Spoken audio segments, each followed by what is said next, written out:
নমস্কার বন্ধুরা, সবাই কেমন আছেন? আশা করি সবাই ভালো আছেন। আমি সাথে আছি সন্দীপন, আর আপনারা দেখছেন হাইলাইট বাংলা। তো যাই হোক, আপনারা ইতিমধ্যে জেনে গিয়েছেন রাজ্যে 42টি আসনের মধ্যে তৃণমূল কংগ্রেস পেয়েছে 29টি আসন এবং বিজেপি পেয়েছে 12টি আসন এবং কংগ্রেস 1টি আসন, মালদা দক্ষিণ। যাই হোক, বসিরহাট কেন্দ্রটা একটি হেভিওয়েট কেন্দ্র ছিল, সন্দেশখালী প্রচুর ইস্যু ছিল। সেই কেন্দ্রটিতে তৃণমূল কংগ্রেসের প্রার্থী হাজি নুরুল ইসলাম 3000-এর বেশি ভোট পেয়ে জয়ী হয়েছে। রেখা পাত্র সেখানে পরাজিত হয়েছে। তো যাই হোক, সেখানে কত ভোটে পরাজিত হয়েছে আমি প্রত্যেকটা যে 7টা বিধানসভা ধরে আমি বলেছিলাম যে এতটা লোক সংখ্যা, এতটা ভোট সংখ্যা, কতটা হিন্দু ভোট সংখ্যা, কতটা মুসলিম ভোট সংখ্যা। এখন আমি নির্বাচন কমিশনের দেওয়া তথ্য অনুযায়ী একটি প্রতিবেদন তুলে ধরবো। সেটি হচ্ছে 7টি লোকসভা থেকেই যে মানে কে কত ভোট পেয়েছে সেটি আমি আলোচনা করব। যাই হোক, প্রথমে আসা যাক বাদুড়িয়া লোকসভাতে নিরাপদ সর্দার অর্থাৎ সিপিএম প্রার্থী পেয়েছে 1,08,495টি আসন। আব্দুল কালাম মোল্লা সমাজবাদী পার্টি থেকে পেয়েছে 598টি আসন। রেখা পাত্র ওখান থেকে পেয়েছে 57,423টি আসন। আর নুরুল হাজি সেখান থেকে পেয়েছে 1,62,023টি আসন। আক্তার রহমান বিশ্বাস পেয়েছে 19,311টি আসন। এরপরে আসা যাক, আমি যে বাদবাকি যেগুলো আছে খুসখাস চিহ্ন, ওইগুলো আর বলছি না, আমি মেনগুলোই বলছি। তারপরে আসা যাক হাড়োয়া বিধানসভায়। হাড়োয়াতে নিরাপদ সর্দার পেয়েছে 7,182টি আসন, 182 ভোট। আব্দুল কালাম সমাজবাদী পার্টি পেয়েছে 619টি। রেখাপাত্র ওখান থেকে পেয়েছে 33,480টি এবং হাজি নুরুল পেয়েছে 1,37,243টি এবং আইএসএফ পেয়েছে 33,331টি। এরপর আসা যাক মিনাখা বিধানসভা। সেখান থেকে নিরাপদ সর্দার পেয়েছে 5,625টি। সমাজবাদী পার্টি পেয়েছে 784টি। রেখাপাত্র পেয়েছে 51,789টি এবং হাজি নুরুল পেয়েছে 1,22,997টি। এরপর আসা যাক সন্দেশখালী বিধানসভা। যে সন্দেশখালী এত ইস্যু, এত এত জলঘোলা যে সারা রাজ্যের রাজনৈতিক সংখ্যা চেঞ্জ হয়ে যাবে এরকম অবস্থা।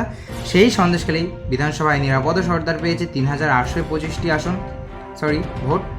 সমাজবাদী পার্টি পেয়েছে 619। রেখা পাত্র ওখান থেকে পেয়েছে 95,862 এবং হাজি নুরুল ইসলাম পেয়েছে 87,475 এবং আইএসএফ পেয়েছে 7,566। অর্থাৎ এই 7টি বিধানসভার মধ্যে একমাত্র সন্দেশখালী থেকেই প্রায় সম্ভবত 5 থেকে 8,000 লিড দিয়েছিল রেখা পাত্র। এরপর আসা যাক বসিরহাট দক্ষিণ। এখানে নিরাপদ সর্দার পেয়েছে 11,439টি। সমাজবাদী পার্টি পেয়েছে 599টি। রেখা পাত্র পেয়েছে 85,118টি এবং হাজি নুরুল পেয়েছে 1,04,155 এবং আইএসএফ পেয়েছে 1,11,031। এরপরে আসা যাক বসিরহাট উত্তর। ওখানে নিরাপদ সর্দার পেয়েছে 21,192। সমাজবাদী পার্টি পেয়েছে 628। বিজেপি রেখাপাত্র পেয়েছে 46,343। হাজি নুরুল পেয়েছে 1,26,008টি ভোট এবং আইএসএফ পেয়েছে 21,048টি। এরপরে আসা যাক হিঙ্গলগঞ্জ বিধানসভা। গরমে ভুলভাল হয়ে যাচ্ছে। যাই হোক, এখান থেকে সিপিএমের নিরাপদ সর্দার পেয়েছেন 7,190টি আসন। সমাজবাদী পার্টি পেয়েছে 554টি আসন। রেখাপাত্র পেয়েছে 81,207টি আসন ভোট। হাজি নুরুল ইসলাম পেয়েছে 91,714টি ভোট এবং আইএসএফ পেয়েছে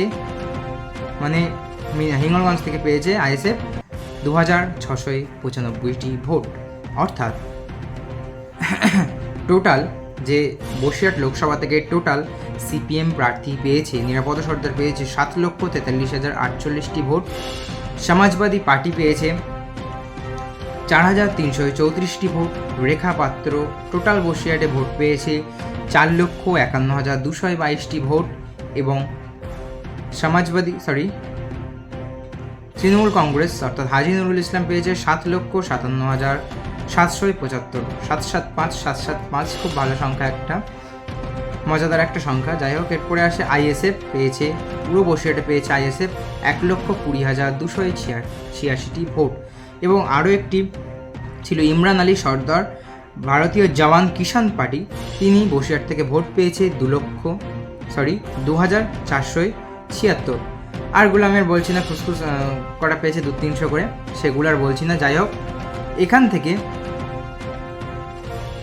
তৃণমূল কংগ্রেসের প্রার্থী হাজী নুরুল ইসলাম প্রায় না 3,24,553 ভোটে জয়ী হয়েছে, অর্থাৎ বিপুল ভোটে জয়ী হয়েছে। প্রথমে শোনা গিয়েছিল যে 5.5 লক্ষ, অর্থাৎ 5,40,000-50,000 ভোটে এগিয়ে আছে, কিন্তু ষষ্ঠ রাউন্ড গণনার পরে ওটা কনফার্ম হওয়া গিয়েছে যে গণনায় ভুল ছিল, ইভিএমের সমস্যা ছিল। যাই হোক, সকলকে অনেক অভিনন্দন, যারা জিতেছে তাদেরকে অনেক অভিনন্দন, যারা হেরেছেন তাদেরকে বলবো লড়াইটা টিকিয়ে রাখুন, পরের 5 বছরে আবার হবে, যদি সত্যি আপনি কাজ করে থাকেন, সত্যি হবে। আর একটি ভিডিও আপনারা দেখতে পেয়েছেন যে কোন কোন ইস্যুতে বসিরহাট হেরেছে, সেটা নিয়ে হয়তো আপনারা দেখেছেন অলরেডি। যদি না দেখে থাকেন অবশ্যই চ্যানেলে গিয়ে দেখে নেবেন।